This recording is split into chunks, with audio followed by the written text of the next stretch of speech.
Alors bonjour à tous mes amis, bienvenue sur Plastic Dream. Alors une nouvelle vidéo, une revue. Alors c'est la première vidéo que j'ai fait sur la chaîne, il y a à peu près 2 ans.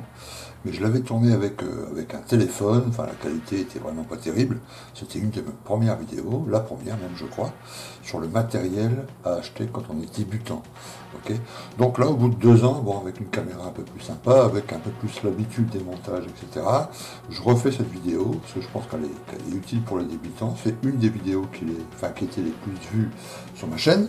Ok, le matériel. Alors, aussi dingue que ça puisse vous paraître, vous avez ici sur ce plan de travail le matériel pour monter votre première maquette. Alors je parle vraiment aux débutants, hein, ceux qui vont monter leur première maquette. Quand on monte sa première maquette, on n'est jamais sûr que ça va être un hobby qu'on va garder comme ça pendant des années, qu'on va monter beaucoup de maquettes et que ça va nous plaire, etc. Donc inutile de dépenser beaucoup d'argent. Okay. Il faut d'abord comprendre le principe, voir si le montage vous plaît, si le côté recherche historique vous plaît, etc. Ou également si vous avez la patience et la dextérité d'assembler des petites pièces, etc. Et pour ça, il ne vous faut pas grand-chose. Il vous faut ce qu'il y a ici sur ce plan de travail. Il vous faut justement un tapis de découpe, ok, de la colle, un cutter, ok, et puis de quoi poncer les pièces. Voilà, c'est des petits bâtonnets. Et tout ça, là, vous voyez, le tapis, les 4 objets, là, il y en a pour moins de 30 euros. Okay. Et il y a des chances que vous ayez déjà ça dans votre salle de bain, parce que généralement les dames, madame, ou vos filles ou votre épouse utilisent ça pour ses ongles, donc ils vont en avoir dans la salle de bain en toute logique. Ça, une lame, un cutter, il est possible que vous en ayez déjà un.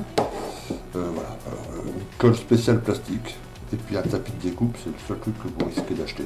Alors c'est 4 articles, plus votre première maquette, alors si vous êtes plutôt avion, le I-16 de chez Edwards 2048 ou le Corsair, pareil de chez Tamiya au 48. Si vous êtes plutôt blindé, un char 5 pour commencer, un petit Charman, une petite Jeep, voilà.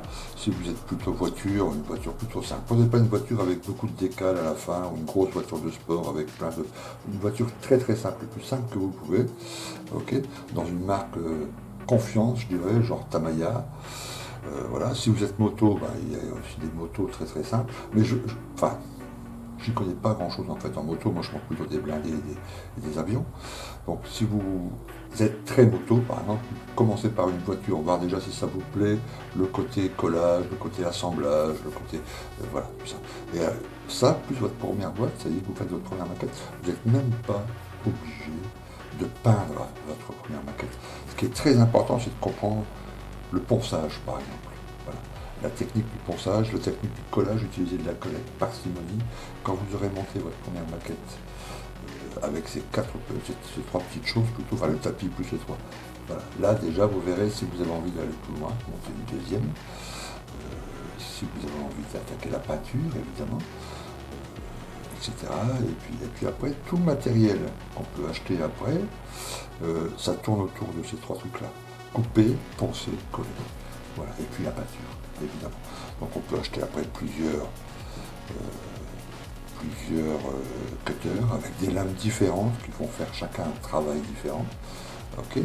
On peut acheter des tonnes de petits bâtonnets comme ça en différents grains, pour très fort pour poncer les gros trucs, très léger pour lustrer, etc. De formes différentes pour aller dans les recoins, pour aller dans les choses comme ça. Les colles plastiques, celle-ci sera toujours celle que vous utiliserez le plus, mais il existe des colles aussi pour coller des pièces un peu plus grosses, faire des collages un peu plus importants, de la cyano pour coller de la résine, pour coller de la photodécoupe, de la colle blanche pour coller les parties transparentes, etc., etc. Enfin, tout tourne autour de ça. Okay. Mais là, votre première maquette, véritablement, je vous mens pas, vous pouvez utiliser ça. Alors évidemment, si vous avez vu des vidéos, les miennes ou d'autres de mes collègues maquettistes sur la toile, sur YouTube, vous avez vu qu'il y a des tonnes de matériel, des tiroirs remplis, etc. Mais tout ça, ça s'achète au fur et à mesure des années, au fur et à mesure de la dextérité, au fur et à mesure qu'on fait des montages plus ou moins complexes, okay, qu'on ajoute ensuite des figurines, qu'on ajoute ensuite des dioramas.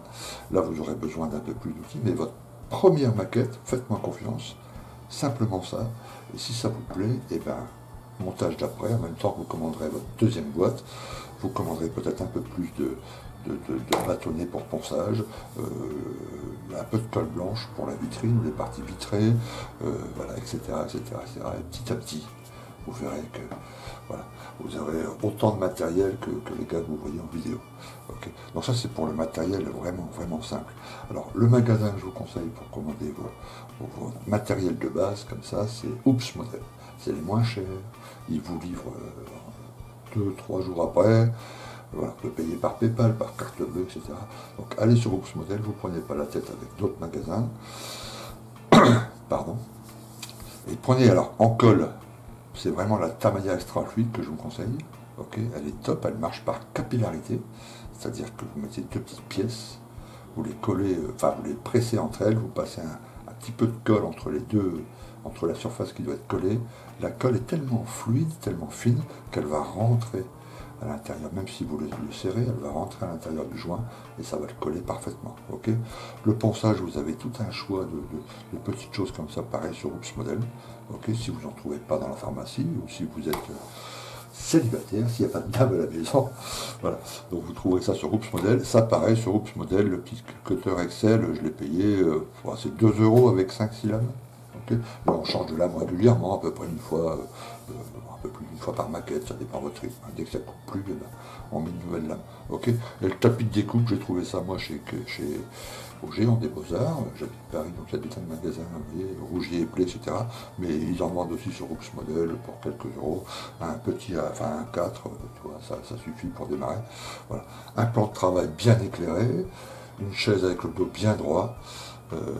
Pour ceux qui ont comme moi soit l'âge, soit les lunettes, et ben, un petit truc rétro machin là, pour grossir un peu ce qu'on fait. Et puis une après-midi de libre, un peu de musique, un peu de bonne humeur, un peu de passion. Et puis vous verrez, vous arriverez à un résultat, voilà. Même si elle n'est pas peinte, je vous dis, votre première maquette, c'est toujours une maquette qu'on met de côté, ça c'est émouvant après. Voilà. Et avec ça, vous pouvez le faire. Okay, vient ensuite, inévitablement, la question de la peinture. Alors je vous dis, votre première maquette, si vous le sentez, vous pouvez le faire sans peinture, simplement pour voir l'assemblage, etc. Si vous voulez quand même peindre, évidemment, vous allez entendre parler, en regardant des vidéos, de l'aréographe. Alors, est-ce que pour votre première maquette, vous devez acheter un aréographe? Non. Voilà. Alors, c'est vrai qu'il existe des aréographes avec le compresseur pas cher, ok, voilà, fabriqué made in China, comme on dit. Vous trouverez ça sur eBay. Voilà. C'est pas des articles de très très bonne qualité, c'est un peu compliqué de démarrer avec de toute façon un aréographe. Il faut mieux d'abord comprendre la technique au pinceau, etc. Donc je vous conseille de commencer votre première maquette. On va parler du i16 de chez Edward avec une bombe déjà. Et puis après faire les finitions, l'intérieur du cockpit, etc. au pinceau. Ok, donc les bombes, c'est pas compliqué, vous voyez, c'est ce genre de petite bombe ici. Bon là c'est une peinture d'après pour le métal, mais c'est le même principe, c'est le genre de petite base, des petites cannes, ça se vend aussi chez Oops Model. Ok, donc pour le i16 c'est vert foncé, regardez sur la notice, vous trouverez, il y a Tamiya qui fait ça, il y a Mister Color aussi sur Oops Model. Donc vous prenez une bombe d'après.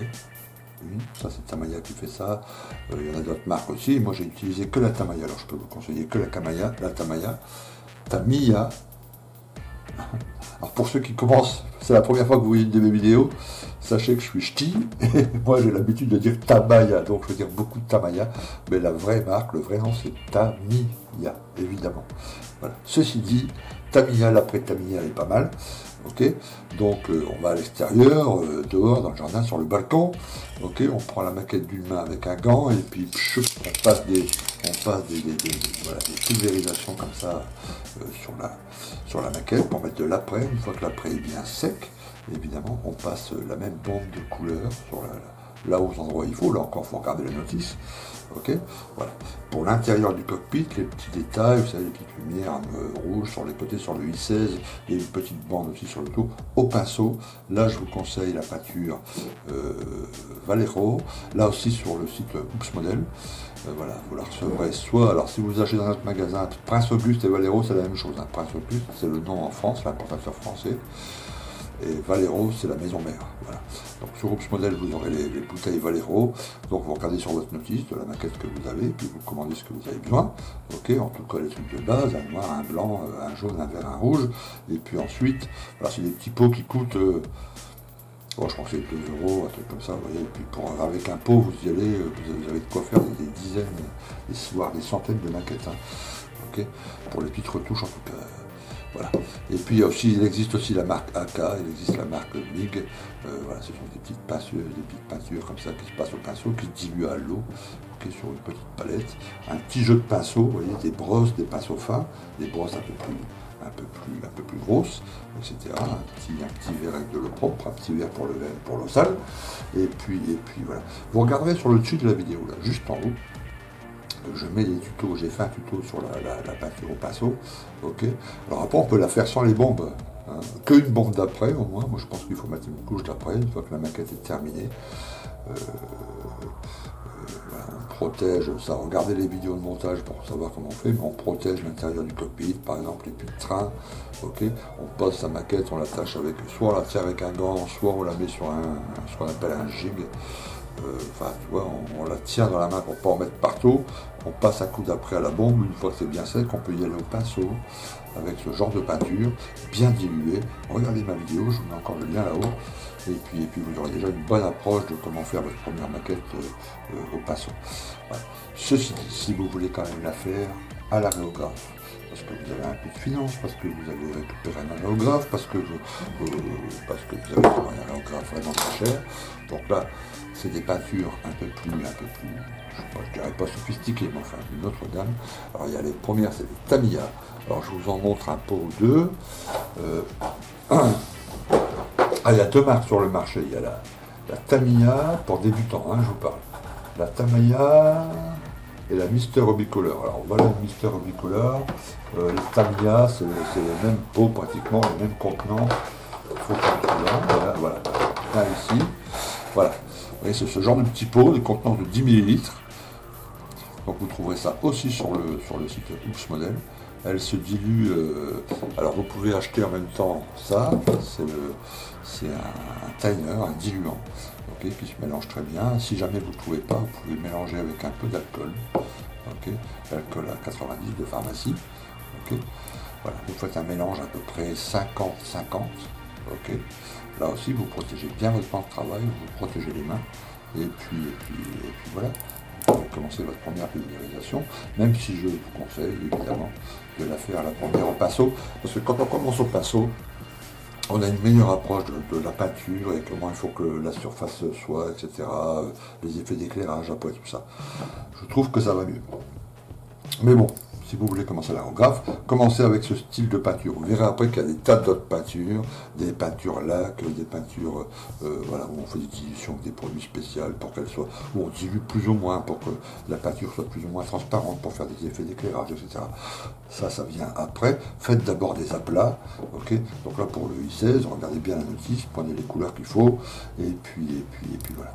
J'ai fait également des tutoriels sur le première fois l'aérographe, la maîtrise de l'aérographe, je vous mets tout ça là-haut dans le petit truc là, qui va s'afficher sur la vidéo YouTube, hein, vous la regardez, et puis vous pourrez déjà voilà, bien commencer et faire une peinture à peu près correcte. Alors évidemment on n'est jamais satisfait de sa première maquette parce qu'on trouve qu'on voit le joint, on a mal collé la verrière, on voit un peu de colle, il y a un peu de traces de doigts, il y a un endroit où on a oublié de poncer, c'est pas grave du tout. L'important c'est de voir comment vous avez progressé, vos axes de progression, qu'est-ce qu'il va falloir améliorer pour la prochaine maquette, etc. Pareil pour la peinture, il existe des tas de tutoriels, des tas de choses à voir, pas seulement les miens, hein, je ne fais pas que ma propre pub, vous trouvez aussi d'excellents tutoriels sur YouTube, en anglais pour ceux qui sont anglophones, il y a des trucs formidables, donc vous trouverez, voilà. Moi j'explique d'une façon, peut-être qui ne vous conviendra pas, et d'autres maquettistes vous expliqueront la même chose, mais d'une autre façon, et puis vous comprendrez mieux, testez tout. D'accord, bon, c'est pas une vidéo promo absolue pour Plastic Dream, mais si vous trouvez, voilà, l'important c'est que vous compreniez les choses et vous verrez que tout doucement vous arriverez à des choses qui sont quand même pas mal. Voilà, plusieurs maquettistes qui m'ont rejoint au tout début de Plastic Dream, donc ça fait 1 an et demi, 2 ans qu'ils font de la maquette, ils font aujourd'hui des modèles vraiment pas mal. Allez voir les vidéos d'Arpillon par exemple, c'est juste un exemple. tapez Archilon Model Kit et vous verrez que voilà, on peut faire des choses, même si c'est ses premières maquettes, si on s'applique, si on y va patiemment, si on regarde des vidéos de tutoriels en entier et qu'on comprend bien, il n'y a pas de souci, on peut faire quelque chose de très très bien dès ses premières maquettes. Alors voilà mes amis, voilà ce qu'on pouvait dire pour le matériel, pour les débutants, pour les grands débutants, ok, les complets débutants. Vous voyez, il ne faut pas grand chose, quoi. C'est pas la peine de se ruiner déjà, et puis voilà, vous voyez déjà si ça vous plaît, si ça vous tente. C'est un hobby super, un peu délaissé en France, beaucoup de succès dans le reste du monde, hein, aux États-Unis, au Japon, en Asie, je vous en parle même pas. En France, c'est un peu un hobby modeste et oublié, voilà, si j'ose dire, de la faute aux publicistes dans les années 60 qui ont introduit la maquette comme jouet pour enfants. Alors que aller dans un magasin de maquettes, si vous êtes à Paris, allez chez Euromaquette, faire un tour chez Euromaquette à Gare de Lyon, et vous verrez qu'il y a très peu, voire jamais d'enfants dans ce genre de magasin. C'est souvent des adultes, voilà, c'est souvent des passionnés d'histoire, tous les thèmes sont couverts, voilà, militaire évidemment, fantastique, la science-fiction, la voiture, la moto, le train, enfin, etc., etc. Il y a des tas de sujets, vous pouvez passer 4 vies de maquettistes à pas faire une seule fois la même maquette, le marché est quand même énorme en termes de choix, en termes de qualité, voilà, vient après les dioramas, les figurines, enfin c'est un truc vraiment passionnant, voilà, mais à mon avis, il faut bien débuter, voilà. Donc ne soyez pas surtout impressionnés par toutes les vidéos que vous voyez de monteurs confirmés. Alors je ne parle pas confirmés dans le talent, mais confirmés dans le temps, c'est-à-dire qu'ils font des maquettes depuis 5, 10, 15, 20 ans. Donc évidemment, on a beaucoup de matériel, on a 2-3 aréographes, on a des tas de pots de peinture, on a des tas de trucs, voilà. Mais tout ça, ça s'achète petit à petit. Si vous commencez modestement, comprenez étape par étape. N'hésitez pas à aller sur ma chaîne YouTube, évidemment, Plastic Dream, à aller dans les playlists. Vous verrez que j'ai une playlist tutoriel avec tous mes tutoriels où j'aborde absolument tout, l'utilisation de la colle, de l'aréographe, de la peinture, du masquage, du ponçage, les parties transparentes, les vernis, enfin bref, etc., etc., etc. Si vous allez aller plus loin, chercher d'autres vidéos à travers le moteur recherche YouTube, vous trouverez des tas de vidéos. Si en plus je vous le dis, si vous êtes anglophone, alors là, vous multipliez par 10 votre chance de trouver la vidéo qu'il vous faut pour vous faire comprendre tel ou tel sujet à propos du montage ou de la peinture ou des dios ou de la figurine, peu importe. Okay, mais c'est vraiment un sujet passionnant. N'hésitez pas à vous inscrire sur notre forum, le forum French Plastic. Vous avez toutes les coordonnées, les infos en dessous dans la description. On a déplié la description. Vous verrez en dessous que vous avez tout ce qu'il faut pour avoir les adresses, etc. pour vous inscrire sur le forum. Voilà. J'espère vous voir très bientôt sur le forum ou sur YouTube dans les commentaires. En tout cas, si votre truc, en tout cas au tout début, c'est pas de partager, mais de faire ça, vous voyez, en retrait, sans poster de photos, sans poster de vidéos, faites-le tranquille, une petite maquette sympa. Le i16 il est très bien pour commencer. On vous lirez sans doute quelque part que le i16 c'est pas une maquette extraordinaire de chez Edward. C'est vrai. Mais c'est une maquette idéale pour débuter, parce que vous verrez que vous aurez des choses à penser, des choses à ajuster, et ça c'est pas mal pour une première maquette. Vous voyez, parce que si vous avez une première maquette qui est absolument parfaite et très simple, c'est un Lego. Vous voyez, et on ne fait pas des Lego. Voilà. Il y a quelquefois un peu de ponçage à faire, un peu d'ajustage, il faut faire des montages à blanc, c'est-à-dire des montages de pièces plastiques qu'on regarde si elles s'assemblent bien sans colle d'abord. Voilà, une fois qu'on est sûr qu'elles s'assemblent bien, on met la colle et on assemble. Vous choperez un tas de petites techniques comme ça qui vous permettront de faire des belles maquettes et surtout de vous amuser et de vous détendre et de passer du bon temps devant son atelier. Ok, merci de m'avoir écouté, merci d'avoir vu cette vidéo. N'hésitez pas à commenter, n'hésitez pas à vous abonner surtout, comme ça vous serez au courant de toutes les vidéos qui sortent chez Plastic Dream. Il y a la petite cloche, cliquez sur la petite cloche, vous aurez une petite alerte comme ça à chacune de mes nouvelles vidéos. Je vous dis à très bientôt, à plus, ciao.